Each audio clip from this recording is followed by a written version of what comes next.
नमस्कार दोस्तों, एक बार फिर से स्वागत है आप सभी का मेरे नए exam channel learn to grow में। आज हम डिस्कस करेंगे 27 अक्टूबर 2022 का जो डेली करंट अफेयर है। तो गाइस शुरुआत करते हैं हम आज के करंट अफेयर की। चलिए, कल का आपका अभ्यास प्रश्न था, हाल ही में जून 2023 में कौन चंद्रयान 3 लॉन्च करेगा? भारत, भूटान, चीन। तो इसका जो राइट आंसर था वो था भारत। हमारा देश भारत 2023 में जून माह में चंद्रयान 3 लॉन्च करेगा। तो आइए चंद्रयान 3 के बारे में हम थोड़ी सी जानकारी ले लेते हैं। भारतीय अंतरिक्ष अनुसंधान संगठन इसरो का फुल फॉर्म है ये भारतीय अंतरिक्ष अनुसंधान संगठन अगले साल जून में चंद्रमा पर अपना तीसरा मिशन शुरू करने के लिए तैयार है। इसरो के अध्यक्ष कौन है वर्तमान में? एस सोमनाथ ने कहा है कि चंद्रयान 3 2023 में अधिक मजबूत चंद्र रोवर के साथ उड़ान भरेगा। एस सोमनाथ ने यह भी कहा है कि चंद्रयान 3 का प्रक्षेपण अगले साल जून में geosynchronous launch vehicle mark 3 GSLV Mk3 से होगा। जियो सिंक्रोनस से ये लॉन्च किया जाएगा। तो इसमें हमें दो क्वेश्चन मिलते हैं कि इसरो के जो वर्तमान अध्यक्ष हैं अभी वो एस सोमनाथ हैं। तो इसका जो राइट आंसर है वो हमारा देश भारत होगा। चलिए गाइस, शुरुआत करते हैं हम आज के हमारे नए क्वेश्चन की।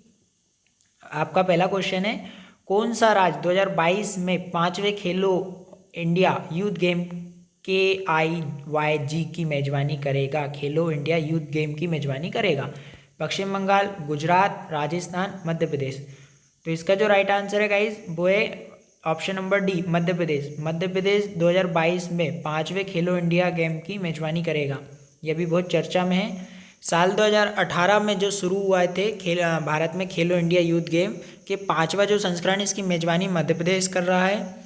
मध्य प्रदेश के 8 शहरों में जनवरी से लेकर फरवरी 2023 में खेलों का आयोजन होंगे। इसके पहले ये आयोजन दिल्ली, पुणे, गुवाहाटी असम में और पंचकुला हरियाणा में हो चुके हैं। यानी ये 5वां संस्करण है। इससे पहले दिल्ली, पुणे, गुवाहाटी और पंचकुला में हो चुके हैं। और अभी जो 2023 में जो जनवरी फरवरी में जो आयोजन होंगे ये मध्य प्रदेश के 8 शहरों भोपाल, इंदौर, उज्जैन, ग्वालियर, जबलपुर, मंडला, महेश्वर और बालाघाट में किए जाएंगे। दिल्ली में खेल अलंकरण समारोह और खेलो इंडिया प्रोग्राम में केंद्रीय खेल एवं युवा कल्याण मंत्री अनुराग ठाकुर और केंद्रीय खेल राज्य मंत्री निशित प्रामाणिक और CM शिवराज सिंह चौहान की मौजूदगी में इसका ऐलान हुआ है। इस खेलों में मध्य प्रदेश के 30 खेलों में 7,000 से अधिक खिलाड़ी भाग लेंगे। तो इसका जो राइट आंसर है गाइज हमारा वो हो जाएगा अपना option number D, Madhya Pradesh. चलिए हम नेक्स्ट क्वेश्चन देखते हैं। हाल ही में सैटर्न अवार्ड 2022 में सर्वश्रेष्ठ अंतर्राष्ट्रीय फिल्म पुरस्कार किसने जीता है? तो अभी हाल ही में बहुत चर्चा में रहा है करंट अफेयर में। ऑप्शन नंबर ए है RRR, ऑप्शन नंबर बी है KGF, ऑप्शन नंबर सी है रावण, ऑप्शन नंबर डी है कार्तिकेय। तो इस क्वेश्चन का जो राइट आंसर है वो ऑप्शन नंबर ए RRR, जो अभी हाल ही में रिलीज़ हुई थी। इसने ऑस्कर विनिंग में भी परफॉर्मेंस दी है, ऑस्कर में भी इसको सम्मानित किया जाएगा। तो इसका जो राइट आंसर है वो ऑप्शन नंबर ए। चाहिए आइए हम थोड़ी सी इसके बारे में और जानकारी ले लेते हैं गाइज। जो RRR पिक्चर थी वो SS राजामौली द्वारा निर्देशित की गई थी और SS राजामौली ने बाहुबली फिल्म का भी निर्माता रहे हैं वो। और देश के कोने कोने में धमाल मचाने के बाद ये फिल्म अब विदेशों में भी अपना परचम लहरा रही है और दूसरे देशों में भी इस फिल्म को काफ़ी पसंद किया जा रहा है। यानी हॉलीवुड में भी इसकी तारीफ़ें हो रही है। और इसने अभी 25 अक्टूबर को आयोजित सैटर्न अवार्ड में सभी फिल्मों को पछाड़ते हुए सर्वश्रेष्ठ अंतर्राष्ट्रीय फिल्म का खिताब अपने नाम किया गया। तो इसका जो राइट आंसर है वो हमारा हो जाएगा ऑप्शन नंबर ए RRR। चलिए गाइस हम नेक्स्ट क्वेश्चन देखते हैं। हमारा वर्ष 2023 में इंटरपोल महासभा की मेजबानी कौन करेगा? तो वर्ष 2023 में जो इंटरपोल महासभा की मेजबानी है वियना, इसका जो ऑप्शन नंबर है वियना कर रहा है।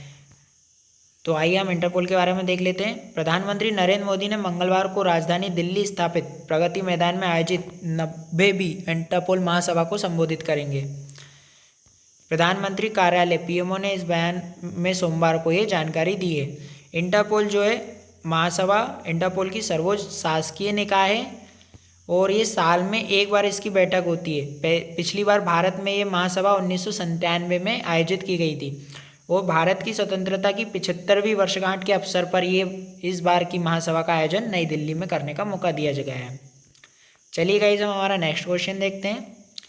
हाल ही में किस राज्य में एक मुश्त संपत्ति कर माफी योजना समृद्धि का शुभारंभ किया गया?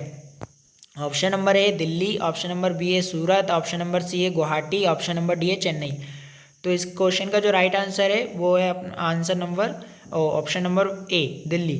दिल्ली की सरकार अरविंद केजरीवाल ने समृद्धि नाम का एक मुश्त संपत्ति कर माफी योजना का शुभारंभ कराया। चलिए इसके बारे में हम देख लेते हैं थोड़ी जानकारी। 20 अक्टूबर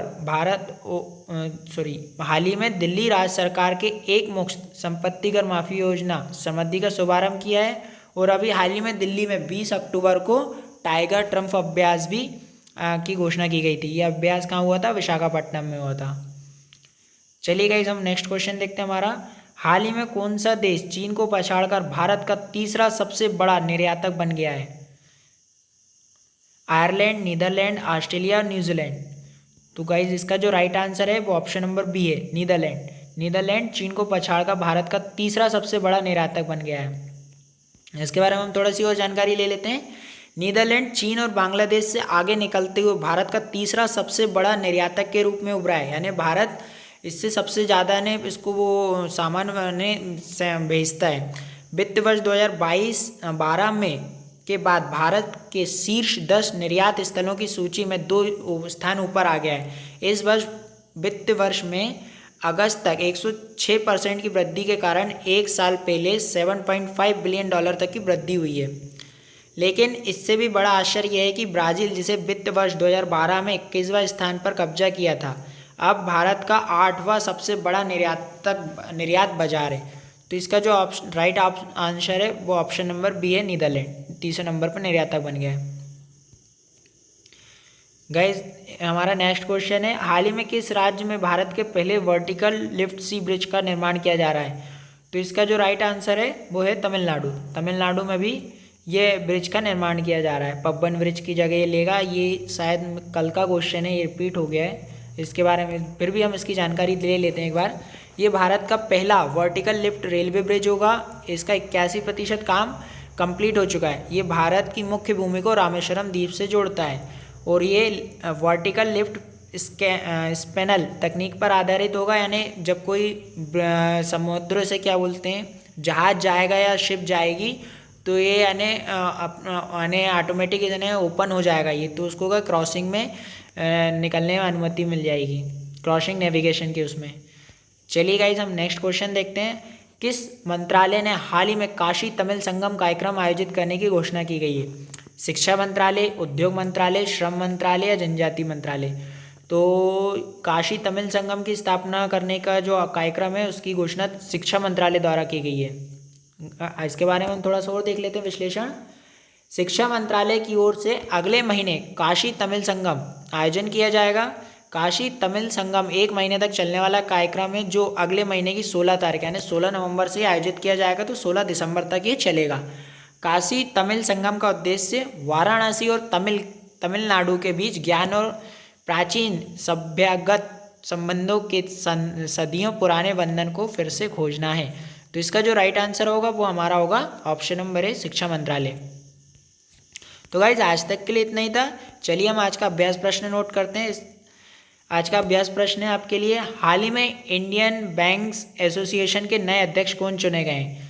आपके ऑप्शन है, option number A Piyush Goyal, option number B है AK Goyal, option number C है Rajnath Singh, option number D है भूपेंद्र सिंह। तो गाइज इसका मुझे आप कमेंट बॉक्स में आंसर बताइएगा कि इसका राइट आंसर कौन सा है। जब तक के लिए good night guys, take care, sweet dream.